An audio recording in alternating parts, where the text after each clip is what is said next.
तो first MCQ का option number C, intermolecular forces.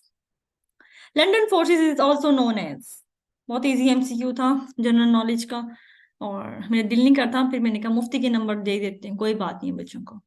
Exactly, London forces is also known as dispersion forces. Leena, van der Waals forces भी होती हैं कह सकते हो, लेकिन वंडरवॉल्स फोर्सेस सारी होती हैं। वंडरवॉल्स फोर्सेस कहते हैं all types of attractions present between the molecule. Hydrogen bonding जितनी आपने पढ़ी है, ये डाइपोल डाइपोल और डाइपोल इंड्यूस, सारी की सारी वंडरवॉल्स कहलाती हैं। लेकिन लंडन फोर्सेस का दूसरा नाम डिस्पर्शन फोर्सेस है, वंडरवॉल्स नहीं है। वंडरवॉल्स तो all type of attraction present between a molecule. HCl is an example of, HCl में किस चीज, कौन सी इंटरेक्शन पाई जाती है हमारे पास?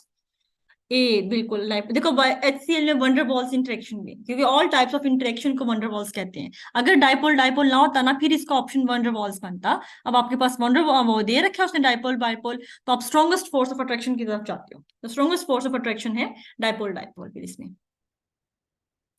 विच ऑफ द, सॉरी ठीक है, कोई गलत किया भी है। Which of the following molecule which of the following interaction occurs between a permanent dipole and a neutral molecule? permanent और मतलब induced में है नहीं, उसमें करवाया गया है, तो बिल्कुल B option is the right one, dipole induced dipole interaction. एक परमानेंट दे दिया, एक न्यूट्रल, मतलब परमानेंट है एक और दूसरे में इंड्यूस करवाया जाएगा, वैसे वो न्यूट्रल है मॉलिक्यूल, तो उसमें क्या है, dipole induced dipole forces, B option. हाँ जी, चैट बॉक्स तंग कर रहे हैं, थोड़ा सा इसका साइज छोटा करते हैं और अगर ये हो जाता है तो ठीक है। Hydrogen bond plays a vital role in determining substances properties and structure, मतलब द फॉलोइंग में नॉट एन एग्जांपल, किसमें हाइड्रोजन बॉन्डिंग नहीं एग्जिस्ट करती? एग्जैक्टली मीथेन में। प्रोटीन में आपने पढ़ रखा है अमाइनो एसिड्स होते हैं, अमाइनो एसिड्स में हाइड्रोजन बॉन्डिंग एग्जिस्ट करती है। न्यूक्लिक एसिड में जो बेसिस हैं, A double bond T, C double bond C, triple bond C, A double bond T, adenine और थायमीन, उनके दरमियान हाइड्रोजन बॉन्डिंग होती है। वाटर में तो हम मोस्ट कॉमन एग्जांपल है। The only option is the methane that do not have hydrogen bonds. Molecules do exert repulsive forces on one another, molecules में रिपल्सिव फोर्सेस भी एग्जिस्ट करती हैं एक दूसरे में, ये स्टेटमेंट ट्रू है या फॉल्स? एग्जैक्टली बुशरा, ये स्टेटमेंट ट्रू है। जब एक मॉलिक्यूल बहुत ज्यादा करीब आ जाएंगे तो मॉलिक्यूल्स में इलेक्ट्रॉन्स भी हैं, तो वो इलेक्ट्रॉन्स क्या करते हैं, रिपल्शन शो करते हैं। तो लंडन डिस्पर्जन फोर्सेस जो हैं वो भी इलेक्ट्रॉन की रिपल्शन की वजह से ही उनमें डायपोल आता है, फिर वो डायपोल अट्रैक्ट करते हैं। तो मॉलिक्यूल जब एक लेवल से आगे आ जाएंगे तो उनमें रिपल्सिव फोर्सेस बिल्कुल एग्जिस्ट करती हैं। The atoms of solid argon are held together by, solid argon में कौन सी इंटरेक्शंस पाई जाती हैं? एग्जैक्टली, अब यहाँ पे देखो वंडरवॉल्स है। अगर मैं यहाँ पे दे देती आपको लंडन डिस्पर्जन फोर्सेस तो लंदन आ जाता, लेकिन अब मैंने लंदन नहीं दिया हुआ आपको, तो उसके बाद जो फोर्सेस आ जाएंगी फिर वो वंडरवॉल्स, जब कोई भी फोर्स ना हो तो वंडरवॉल्स फोर्स एग्जिस्ट करेगी। तो ए ऑप्शन राइट था। Which of the following is the weakest bond, इनमें सबसे ज्यादा वीकेस्ट कौन सा है? आयनिक, मेटेलिक, कोवलेंट, वंडरवॉल्स। तो इसका भी बिल्कुल जो राइट ऑप्शन था वो डी ऑप्शन था, वंडरवॉल्स फोर्सेस। सब कुछ भी नहीं है, Van der Waals exactly D. Ma'am bond तो मेटेलिक नहीं होगा? नहीं, बॉन्ड, अच्छा आप उसमें ले गए हो कि आयनिक बॉन्ड, कोवलेंट बॉन्ड, यहाँ पे बॉन्ड से मुराद मेरी अट्रैक्टिव फोर्सेस ही थी, ना कि कोई मैम फिर तो वही वंडरवॉल बनता था, लेकिन मैंने तो बॉन्ड के हिसाब से किया आपने था। बॉन्ड ये जरूरी, अच्छा मैं इसको ऊपर आयनिक, वाले का क्या बताया आपने? किसका ऊपर वाले का भी वंडरवॉल्स ही आंसर है। आर्गोन में वैसे लंदन डिस्पर्जन फोर्सेस होती हैं, लंदन मैंने नहीं दिया ऑप्शन में, तो वंडरवॉल्स फोर्सेस जी जी, सब में हो जाएंगे। ठीक तो है। देखो ये जरूरी नहीं आयनिक बॉन्ड ही होता है, आयनिक फोर्सेस भी कह सकती हूँ इसको मैं, लकीर की फकीर लड़की, वो छोटी बुकों में पढ़ते हैं आयनिक बॉन्ड, कोवलेंट बॉन्ड, आयनिक फोर्सेस भी हो सकती। नहीं मैम, हो तो सकती है। हाँ, वंडरवॉल्स बॉन्ड हो गया, वंडरवॉल्स को अच्छा मैं यहाँ बॉन्ड भी कह सकती हूँ, जरूरी थोड़ी वंडरवॉल्स फोर्सेस ही हैं, मतलब बेसिकली वो अट्रैक्टिव फोर्सेस होती है, चाहे वो आयनिक फोर्सेस कह लो, आयनिक बॉन्ड कह लो, इसी तरह वंडरवॉल्स बॉन्ड कह लो, आपकी मर्जी आप। मैम असल वो इंटर और इंट्रा वाला फर्क आ जाता है ना, तो इस वजह से इंटर मैंने हाँ, समझा आप उस ठीक हिसाब है। से पूछना। Strongest dipole dipole is present इन, अच्छा, इस तरह के एमसीक्यू ना पेपर में बड़ा है, मैं अभी तो नहीं इतना कंफ्यूज कर रहा, मैक्सिमम बच्चों ने ठीक दिया हुआ है। इस तरह के वहाँ एमसीक्यू आएगा 5-4 ना आपके बीपीएससी के एग्जाम में, मुझे याद करना कभी कोई। तो आप इतना कंफ्यूज, हालांकि क्लियर कट होता है इस तरह वाले एमसीक्यू में ना, वंडर बॉल्स है, उसके बावजूद आप इतना कंफ्यूज हो गए ना बीपीएससी के पेपर में बैठे हुए कि मैं क्या लगाऊं, उस टाइम बहुत कंफ्यूजन होती है छोटी छोटी चीजों में आपको। Strongest dipole dipole is present in, जी हमारे पास स्ट्रॉन्गेस्ट प्रेजेंट है बिल्कुल ए में, HCl में, क्योंकि डाइपोल डाइपोल देखो इन सब में ही डाइपोल डाइपोल, HCl में भी, HBr में भी, HI में भी, इसमें नहीं, इसमें लंदन डिस्पर्जन फोर्सेस है। तो अब इन तीनों में हमने डिस्कस करना है कि किसमें स्ट्रॉन्गेस्ट होगी। तो हमने डिस्टेंस, दो फैक्टर्स पढ़े थे, डिस्टेंस, डिस्टेंस यहाँ दिया नहीं हुआ, तो दूसरा बच जाता है इलेक्ट्रोनेगेटिविटी डिफरेंस। तो इलेक्ट्रोनेगेटिविटी डिफरेंस जो है वो हाईएस्ट HCl में है, because chlorine is more electronegative than bromine and iodine. तो फिर ए ऑप्शन आपका क्लियर कट बन जाएगा। Forces of attraction between water and F2, एक बॉटल है या कोई कंटेनर जिसमें H2 और F2 है, तो इसमें हमारे पास फोर्सेस ऑफ अट्रैक्शन कौन सी प्रेजेंट होंगी? परियाल ने लगाया है D. Debye. Exactly, Debye forces. मैंने वाटर के दरमियान नहीं पूछा, मैंने पूछा वाटर एंड F2 के दरमियान कौन सी फोर्सेस डेवलप हो सकती हैं। Water is a polar molecule, F2 is a non polar molecule, एक पोलर और एक नॉन पोलर हो तो आपको करवाया था डाइपोल इंड्यूस्ड डाइपोल, या फिर इसका दूसरा नाम था डी बाय फोर्सेस। डी हो जाता हमारे पास जब मैं पूछती forces of attraction present in water, और अगर मैं पूछती forces of attraction in F2 फिर लंदन।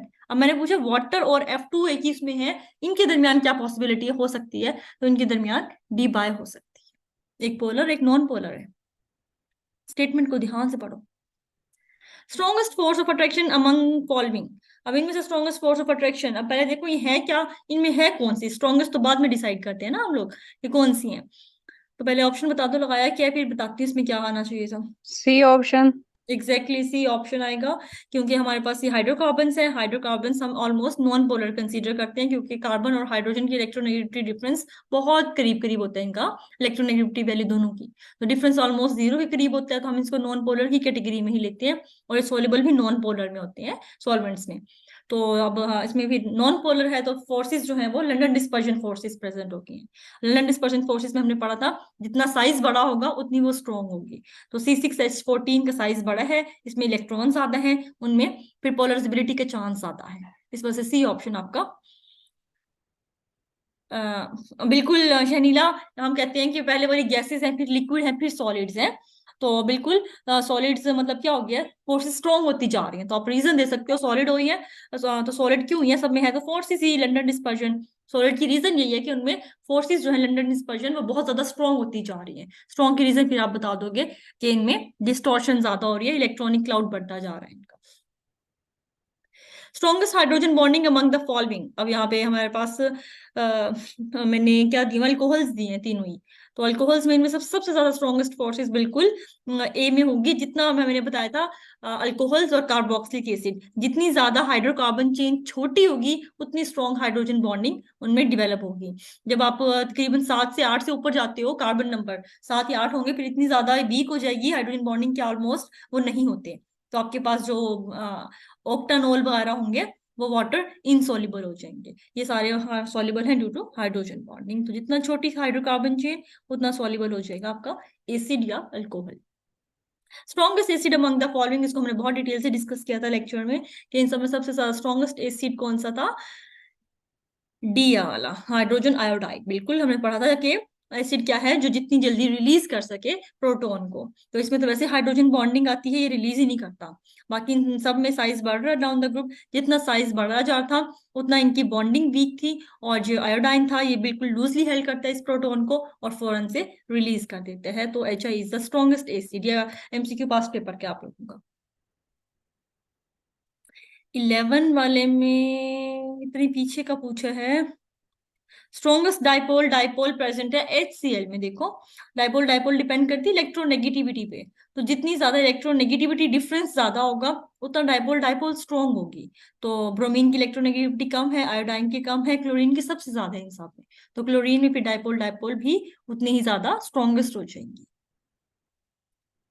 ठीक हो गया। ओके जी, आगे चलते हैं मोना। हमने ये डिस्कस कर लिया, स्ट्रॉन्गेस्ट एसिड हो गया। हाँ, ये रहा। Which among the following has ionic bond, इनमें से किसके पास आयनिक बॉन्ड है?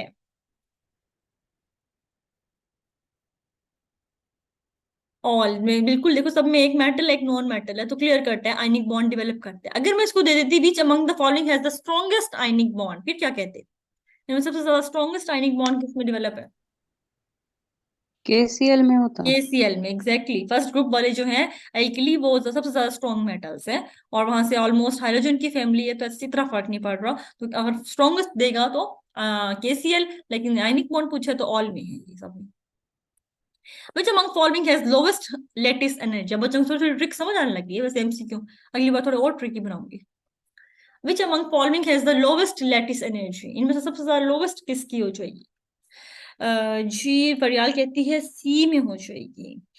अच्छा, मुझे तो आंसर खुद भी नहीं याद है, इस टाइम देख लेते हैं। Lattice energy charge to size पे डिपेंड कर रही है। लोवेस्ट,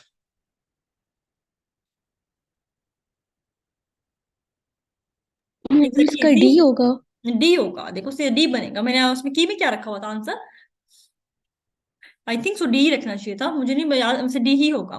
देखो डाउन द ग्रुप पता हमारे नहीं मुझे। पास हाईएस्ट हो जाएगी बेरिलियम की। मैंने आपको कहा था जितना चार्ज बढ़ेगा उतनी ज्यादा बढ़ती रहती है। मैं बता देती हूँ कि नीला, देखो हमारे पास लेटिस एनर्जी डिपेंड करती है चार्ज टू साइज पे। चार्ज टू साइज पे हमें सीजियम ही रखा था, मुझे याद है अच्छे से। एट द एंड डाला चार्ज टू साइज, जितना चार्ज ज्यादा होगा उतनी लेटिस एनर्जी ज्यादा होगी। इसकी बात की देखो, इन सब पे +1 चार्ज है। अगर मैं हाईएस्ट की बात करती तो क्लियर कट था, इसमें बेरिलियम सेकंड ग्रुप का है, तो हाईएस्ट बेरिलियम की चली जाती, और ये फर्स्ट ग्रुप है, ठीक है। अब यहाँ पे हाईएस्ट की बात करो, ये क्लियर हो गया। मैंने लोवेस्ट पूछी है, तो लोवेस्ट जितना चार्ज कम होगा साइज बढ़ेगा, उतनी वो कम होती जाएगी। तो अब चार्ज तो देखो कांस्टेंट रह गया, बाकियों पे इनमें से डिसाइड करना है ना हमने लोवेस्ट किसकी है। तो चार्ज तो हो गया कांस्टेंट, दूसरा फैक्टर बच गया साइज। फिर जिसका साइज बड़ा हो जाएगा उसकी लेटिस एनर्जी कम हो जाएगी। तो डाउन द ग्रुप साइज ही देखो, पोटेशियम ऊपर है, फिर रुबिडियम, फिर सीजियम। सीजियम का साइज सबसे बड़ा है, तो caesium chloride has the lowest lattice energy among the following. सबसे पहले चार्ज देखो, पहला मेजर डिसाइडिंग फैक्टर चार्ज होता है। चार्ज अगर कांस्टेंट है फिर साइज पे जाना है आपने।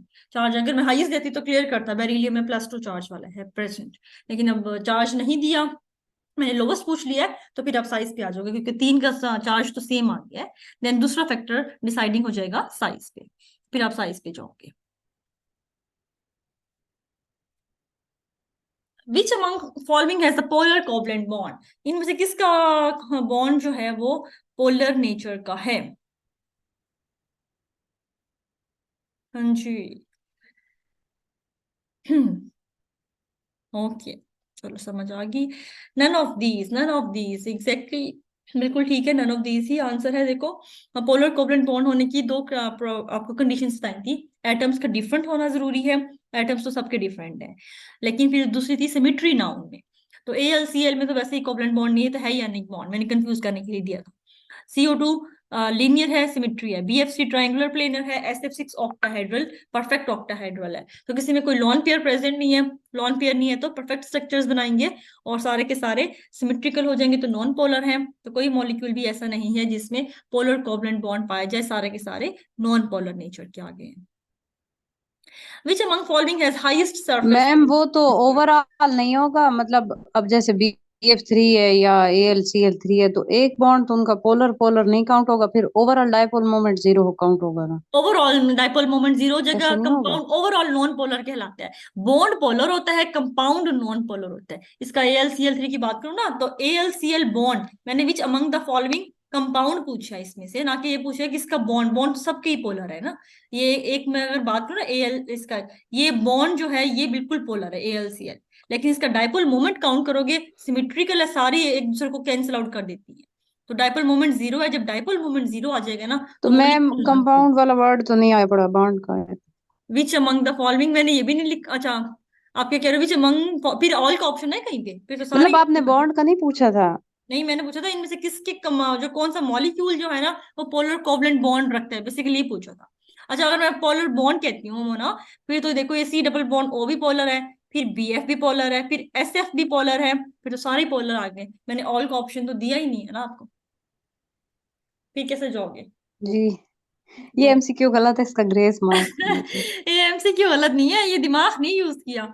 विच अमंग द फॉलोइंग, के मैं अमंग द फॉलोइंग पूछ रही हूँ तो क्लियर कट है कि इनमें से कौन सा पोलर कोवलेंट बॉन्ड्स, किसी हद तक ठीक कह रहे हो, आप कह सकते हो, लेकिन मैंने ऑल का ऑप्शन नहीं दिया, तो ऑब्वियस बात है कि मैं क्या पूछना चाह रही हूँ।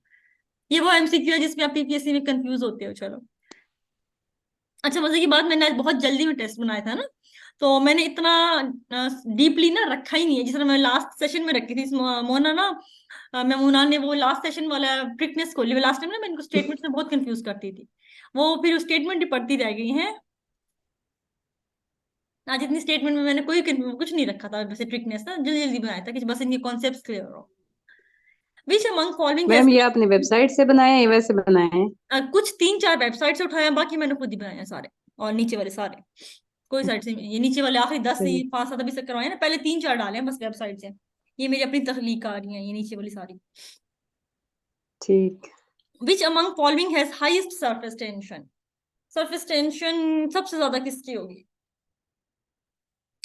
एग्जैक्टली वाटर की होगी। देखो सरफेस टेंशन के फैक्टर्स पढ़े थे, इंटरमोलेकुलर फोर्सेस और टेम्परेचर। टेम्परेचर नहीं दिया हुआ तो दूसरी फैक्टर डिसाइडिंग रह जाएगा इंटरमोलेकुलर फोर्सेस।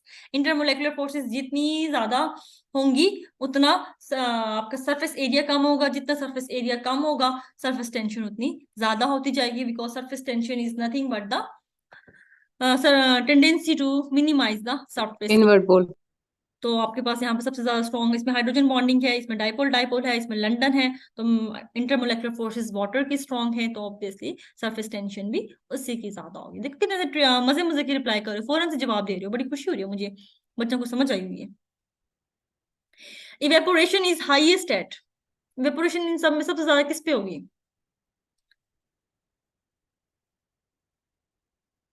C option. 100 पे। एंड एग्जैक्टली इसको कन्वर्ट किया था, देखो मैंने 2 डिग्री सेल्सियस में दिए थे, 1 केल्विन में, मुझसे गलती होगी, मुझे ना इसको 300 केल्विन देना चाहिए था, ताकि आप लोगों को देखती मैं कि कुछ करते भी हो कि 400 केल्विन बल्कि।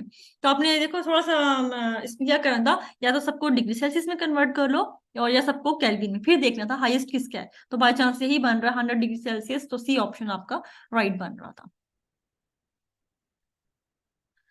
अच्छा जी, ये आगे अब आपके जी के डाले थे मैंने, ताकि प्रैक्टिस हो जाए जरा आप लोगों की। Which forest act as barriers against cyclones, cyclones वो हवा जो गोल गोल गोल गोल चलती है बाहर मुल्कों में, वो बहुत ज्यादा अक्सर यूरोपियन साइड पे आती है, तो एक हमारे पास फॉरेस्ट है जो उनको रोक देते हैं। एग्जैक्टली मैंने इसीलिए दी है, कोई बात नहीं है, अब एटलीस्ट प्रैक्टिस होती जाएगी, गलत होती जाएंगी तो जिसके जी के स्ट्रांग होगा वो करता जाएगा, जिसके गलत होंगे तो कोई मसला नहीं है, अच्छी बात है आप लोगों को थोड़ी सी नहीं प्रैक्टिस। मैम, अब इतना स्ट्रांग तो नहीं है। पिछले में कोई और फॉरेस्ट था, सवाना या कुछ इस तरह का, और इसमें फिर डिफरेंट हो गया। उसमें नहीं, उसमें कोई और ना स्टेटमेंट भी चेंज होगी, ऐसा पॉसिबल नहीं है कि एक ही आंसर हो। जी मैम, कुछ और था, पता हाँ नहीं है ना, अफ्रीका के थे या कौन कुछ से थे। हाँ एग्जैक्टली मैंने कुछ पहले भी पूछा इस टाइप का। अब साइक्लोन्स का पूछा कि साइक्लोन्स कौन से फॉरेस्ट रोक देते हैं, जमीन में हमें ज्यादा उगाने चाहिए ताकि हमारे पास ना आए। इसका था बी ऑप्शन, मैंग्रोव फॉरेस्ट। वैसे मुझे भी आज ही पता चला, ऑनेस्टली बताऊं, आप लोगों का टेस्ट बना रहा था, मैंने कहा जी के देती हूँ जरा इनको ना 5-7, मेरी भी जी के इंप्रूव होती जाएगी थोड़ी थोड़ी, आप लोगों की भी। तो mangrove forest are the barrier ma'am इतना मुश्किल जी के साइक्लोन, ना दिया करें ना। ऐसा ही आते हैं। तुक्का लगाया था, चलो विषय नीला, मेरे तुक्के वैसे कभी नहीं लगते, मेरी जिंदगी में कभी जिंदगी में तुक्के मैम नहीं। मैंने पहले एक लगाया, फिर दूसरा लगाया, फिर तीसरा। ये देखो, ये ऐसे भी नहीं कमी, ऐसे भी नहीं कमी हमारे पास, नीला मैंने आप तो बहुत मैंने लगती है। मैंने चलो जिस तरह के ठीक हो गया उसको मैम मुबारक। यहाँ बंदा छोड़ दे तो फिर सबमिट नहीं होता ना, वहां तो बंदा छोड़ देता है, इस तरह की कोई चीज। मसला नहीं है, कौन सी नेगेटिव मार्किंग हो गई, अच्छी बात है, आपका गलत हो गया, अगली बार जो चीज गलत होती है ना वो याद रह जाती है। लाइक मुझे आज तक कभी नहीं भूलता, इलामा इकबाल ने अपनी वालदा मोहतरमा का जिक्र किस नज़म में किया, मैंने आप लोगों को दिया भी था एक बार, याद है? एक पोइम है नहीं। इलामा इकबाल की, उन्होंने अपनी वालदा मोहतरमा का जिक्र किया था, उनकी वफात पा गई थी, तो उन्होंने उसकी याद में लिखी थी, एक उनका जो मिसरा है ना पूरा वो अपनी वालदा के नाम पे था। तो मैं मेरा एक ठीक कौन है सी वाली? जीके में से, हाँ ये कौन सा है मुझे बताना जरा, ये मैंने पिछली बार आप लोगों को बताया था, ये जो बोल रही है ना सबसे ज्यादा लड़की। अच्छा ये असाइनमेंट है ना आपकी, अगली नहीं बार मुझे तो नहीं पता। अब आप सब लड़कियों को बताओगे अगली बार ये कौन सी पोइम है। अब ऐसे मैम ने उनकी दिया एक था ये। पोएम है, वो जो माँ का ख्वाब, वो नहीं वो है। नहीं, उसमें वो ऑप्शन ही नहीं दिया हुआ था उन्होंने, पीपीएससी वाले ने। बांगे दरा, जरबे कलीम, मैम अल्लामा इकबाल के बारे में इतने सवाल होते हैं, फिर सारे जवाब मिक्स शिकवा, हो जाते शिकवा। हैं। ऑप्शन चलो मैं देती हूँ, शिकवा, जवाब शिकवा, बांगे दरा, जरबे कलीम। इनमें से एक में से अल्लामा इकबाल ने अपनी माँ का जिक्र किया है, एक में। तुक्का लगाओ। शिकवा, जवाब है शिकवा तो मैम पोएम है, वो बुक तो नहीं है, बुक है। पोइम्स ही है, नज़में। मतलब नज्म, किस नज्म में जिक्र किया है, ये कर लो। एग्जैक्टली देखो, उसने उस बच्ची को आता है, पढ़ने वाली बच्ची है ना, मैम बांगे शिकवा, दरा। जवाब है शिकवा तो और तरह की नज्म है। हाँ वो और है, तो ऑप्शंस तो देने होते हैं ना उन्होंने। तो बांगे दरा है जिसमें उन्होंने जिक्र किया था। तो कोई मत, ये वो टेस्ट है जिसमें मैंने ये लगाते ये लगाते रह ना गई एक थी, मैं बांगे सोई दरा। तो देखा और जो फिर मेरा ख्वाब, वही है ना। मेरिट। जी। मैं तो इसमें वही है ना, मैं सोई तो देखा ये ख्वाब वो तो के माँ का ख्वाब वो है, एक वो नज्म है। वैसे मुझे नहीं आती, मुझे हाँ, चारों का ही नहीं पता। उस टाइम मुझे बस हल्का हल्का याद आता कि क्योंकि बांगे। मैम इसमें हम्म, skit करते थे। ये ना। मैम इसमें ना अक्सर स्कूल में स्किट करते थे। अच्छा, हो मे भी हो। नहीं, वो और है, वो तो ये है और कि एक मदर के अगर यंग सन है वो फौत हो गया तो उसके बारे में है। अच्छा, मुझे चारों का नहीं पता। लेकिन ये है कि बांगी दरा प्रॉपर पूरी वहां पे नहीं है, इसमें से एक पार्ट जो है ना उसमें उन्होंने अपनी वालिदा मोहतरमा का जिक्र किया है, याद में ना। तो वो बांगे दरा है, और ये पीपीएससी का पास पेपर है। और ये मैंने दिया था किसी बाकी तरह बुक है में। मैम पूरी। बांगे दरा बुक है, उसमें से एक में पार्ट में जिक्र किया है। तो जब मैं ये एमसीक्यू लगाते लगाते रही, मैं नहीं लगा के आई, और मेरा बड़ा दिल करता सर्वे कलीम बांगे दरा। पर काफी हद तक मुझे बांगे दरा लगा था, मैं नहीं लगा के आई। और इसी टेस्ट में मेरा मेरिट एक नंबर से रहा था। फिर मुझे रह रह के दुख होता, काश लगा देती, काश लगा देती। तो बस वो नसीब में होता जब बंदे का। चलो जी। मैम लेकिन अगर आपका गलत हो जाता तो मतलब मेरिट तो देखो फिर भी एक चीज का बिल्कुल आइडिया ना हो तो फिर नहीं तो था। रॉन्ग भी हो सकता है ना। हो सकता है बिल्कुल, इसी वजह से छोड़ आई थी। लेकिन फिर बाद में बस दुख होता है जब बंदे को, एक एक नंबर से रहना बहुत गंदी बात होती है, और मैं अक्सर ही रहती हूँ एक नंबर से। एक वाली सीट भी मिल जाती है मुझे, और एक नंबर से मैं रहती भी बहुत हूँ। तो बस फिर वही था कि अब बाद में अफसोस होता है कि एक नंबर बस ज्यादा से रह ले, उसका इतना अफसोस नहीं होता फिर। ओके, नेक्स्ट एमसीक्यू, विच ये कंट्री भी इज द है। Largest producer of desalinated sea water? कौन सा कंट्री है जिसमें सबसे ज्यादा प्रोड्यूसिंग होती है डिसैलिनेटेड सी वाटर? इसका आप तुक्का लगा सकते थे काफी हद तक, बिल्कुल बच्चों ने बिल्कुल सही लगाया, Saudi Arabia is the largest producer. ये कौन सा वाटर होता है मैम, इसका नाम क्या बता रहा है? जिसमें नमक ना हो? न, कम होगा, बिल्कुल ना होने के बराबर, बिल्कुल। बल्कि समंदर के पानी तो से, इसको कैसे हो सकता है ये वाला? देखो समंदर के पानी से नमक निकाल लेते हैं। आई थिंक से इन्होंने अपनी टेक्नोलॉजी बनाई भी थी ना कि इसको फिर यूज में लेके आ रहे हैं। पाकिस्तान भी इस पे काम कर रहा है काफी हद तक, कि वो समंदर का पानी यूज के अच्छा। काबिल नहीं है। तो उसके पानी से बाकी पानी बहुत अच्छा है, इसमें मिनरल्स ही सबसे ज्यादा है। लेकिन वो इतना नमकियात वाला है कि ना आप उसको कपड़े धोने के लिए यूज कर सकते हो, मतलब आम रूटीन के लिए, ना उसको पीने के लिए यूज कर सकते हो। तो उन्होंने अपने प्लांट्स को इस तरह वो डिजाइन कर रहे हैं कि उससे जो नमकियात हैं और बाकी चीजें हैं जो आप गंदा कर रही हैं उसको, वो खत्म करके उसको यूज कर सके, क्योंकि बहुत ज्यादा पानी है ना, और फालतू का है। तो अगर आप उसको किस तरह यूज में लेके आ सको तो बहुत अच्छी बात है। काफी कंट्रीज काम कर रहे हैं इस पे, लेकिन लार्जेस्ट जो है वो सऊदी अरेबिया है। नेशनल कोड ऑफ पाकिस्तान, हमारा पाकिस्तान का नेशनल कोड क्या है? चलो ये तो आपके पाकिस्तान की चीज है। ठीक है। पीके, ये तो बड़ा जल्दी आता है। मुझे लगा शायद पीके 1 लगा दें। नहीं नहीं मैम, ये उसमें होता है ना अक्सर चीजों में। अक्सर चीजों में तो पीके का जिक्र होता है, बिल्कुल नेशनल कोड है ना हमारा। ओआईसी कब बनाई गई थी? Organisation of 1969। Islamic conference was, किसकी बुनियाद कब बनाई गई? ये पास्ट पेपर का एमसीक्यू है भाई, ये भी बता दो। ओआईसी 1969 में 69। बनी थी, एग्जैक्टली बिल्कुल। बच्चों को देखो कैसे पता है, निकम्मी। बस पढ़ लिया करो। किस जगह? अच्छा, ये मजे की बात है, मैंने आपको पिछले पिछले ये सेशन में भी पूछा हुआ है, मोना मैडम। ओ ऐसी। मैम ये तो मुझे आता है। हाँ, ये वो मुझे आता है। अच्छा, ये 1969 में थी, और एक और पास्ट पेपर इसकी केमिस्ट्री से लोकेशन, आया था। इसकी वो जो है हाँ, जगह, मतलब वो कौन सी है? वो मुझे अभी याद नहीं है, बिकॉज मैंने डायरी में सारों के हेडक्वार्टर्स देखे थे, और अब मुझे खुद मिक्स हुआ मैं। आई थिंक इसका जगह नहीं है, मुझे नहीं या पता, जगह शायद में बनी है शायद फिर ये। शायद। Who was the first commander in chief of Pakistan navy? अच्छा, ये चीज याद करना है, एक पाकिस्तान नेवी, एक पाकिस्तान एयरफोर्स, और तीसरी कौन सी होती है? पाकिस्तान की तीन जो फौजी है ना, समुद्री, बहरी, फजाई, आर्मी। तीनों के फर्स्ट फर्स्ट याद करने हैं। पहले तो इसका बताओ ना, नेवी का कौन सा है? गलत हो गया, कोई बात नहीं है बुशरा, गलतियां तो हम करते रहते हैं, कोई मसला नहीं है। पहले इसका है Jeffard James, A. Frank Mansery I think so है आपका जो जमीन वाली फौज है उसका। और आर्मी का है फिर, तभी आर्मी का मैंने गलत पहला। लगाया। और जेफर्ड जेम्स नेवी का है। आपने सी रखा था, फ्रैंक मंसेरी आर्मी का है, सिंपल पाकिस्तान आर्मी में। मैंने वो ही कहीं नजर से गुजरा था तो मैंने फिर वही लगा दिया, फ्रैंक फ्रैंक मंसेरी मैसर। उसका। जेफर्ड जेम्स पाकिस्तान नेवी का है। अभी तो एयरफोर्स का भी याद करना है, वो मुझे खुद याद नहीं आ रहा इस टाइम, कभी याद किए थे। Which men's team beat India to win gold in worlds blind cricket? इस बार वर्ल्ड्स ब्लाइंड क्रिकेट किसने जीती है?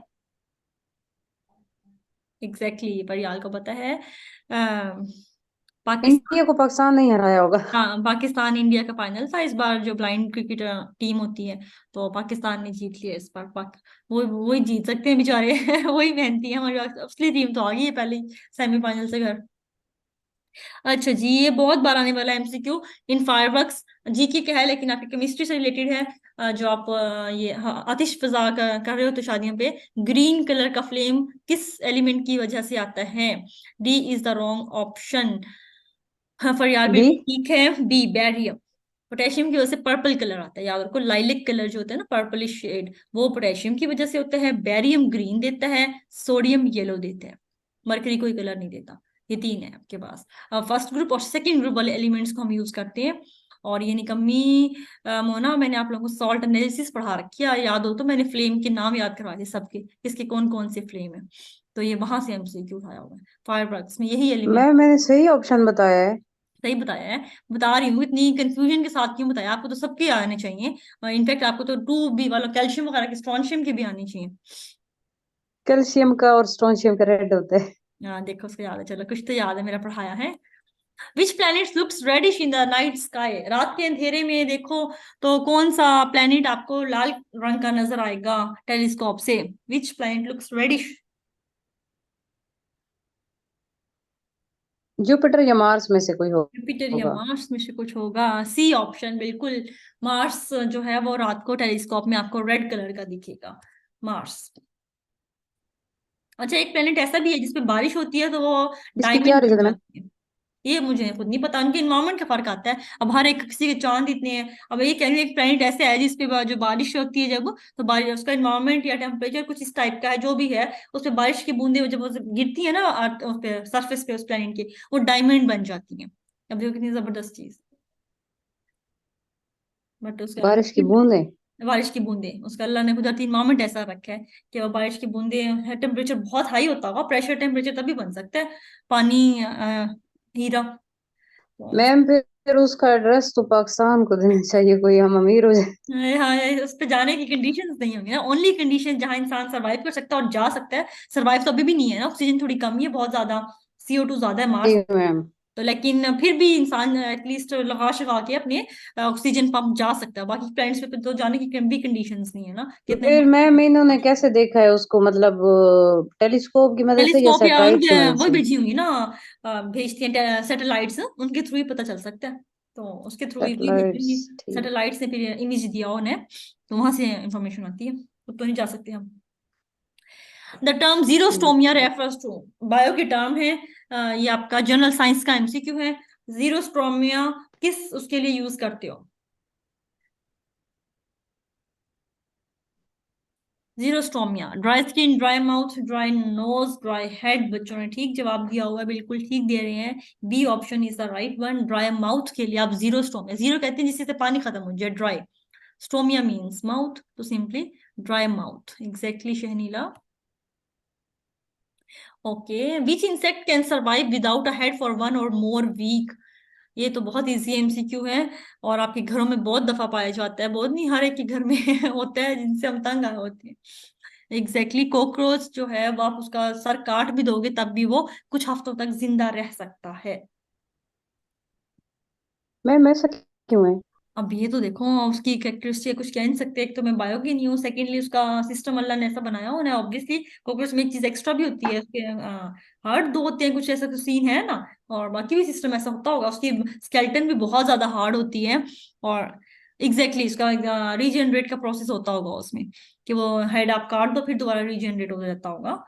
मैम जैसे लीजर्ड का होता है कि अगर उसकी उसको टेल मतलब काट दो तो है ना, उसकी टेल दोबारा रीजनरेट कर जाती है। मैम टेल का और वैसे स्टार फिश का भी होता है, लेकिन ये हेड वाला फर्स्ट टाइम सामने आई ना बात, इस वजह से। चलो इंफॉर्मेशन बढ़, आज कॉकरोच दिखे ना उसका सर काट देना आगे से पकड़ के, फिर देखते हैं वो दोबारा 2 या 3 हफ्ते तक मैम जिंदा क्या है। फायदा वो दोबारा फिर ग्रो कर जाए तो। अच्छी बात है ना, या एक पेट एक्स्ट्रा हो जाएगा घर में। इन नहीं रेडियो, नहीं, ऐसे गंदे एफएम परेशान। स्टैंड्स फॉर, रेडियम हम कहते हैं FM 99 FM, ये तो FM का मतलब क्या फ्रीक्वेंसी मॉड्यूलेशन, मैम ये तो बहुत आसान था। होता है? बहुत आसान, चलो कुछ तो आता है, जनरल साइंस से है। फ्रीक्वेंसी मॉड्यूलेशन, खैर हम ये फिजिक्स में पढ़ते थे असल में, इस वजह से। ओ ये क्या होगा, ये पता नहीं जी जी, चाहिए। अच्छा, लेकिन मैम ऊपर वाले मुश्किल थे। ऊपर वाले ये थोड़े बहुत देखो, ऐसे ही आते हैं बीपीएससी में ना, ऑनेस्टली 20 में से ना 3 या 4 MCQ आ रहे होते हैं, इतनी बुरी हालत होती है केमिस्ट्री वालों की। Aphasia is the inability to do what. अभी तो मैंने इस्लामियत कंप्यूटर आहिस्ता आहिस्ता लेके आऊंगी, अभी जरा आहिस्ता आहिस्ता इंटरेस्टिंग लेके आती हूँ, आगे आगे बोरिंग डल लेके आया करूँ, टेंशन ना लो, आहिस्ता आहिस्ता लेके जाऊंगी। फरियाल ने बहुत अच्छा लगाया। मैम बाकी फिर भी अफेजिया इज द, आसान हो जाते हैं, ये वाले मुश्किल हो जाते हैं। Aphasia is the inability to do study.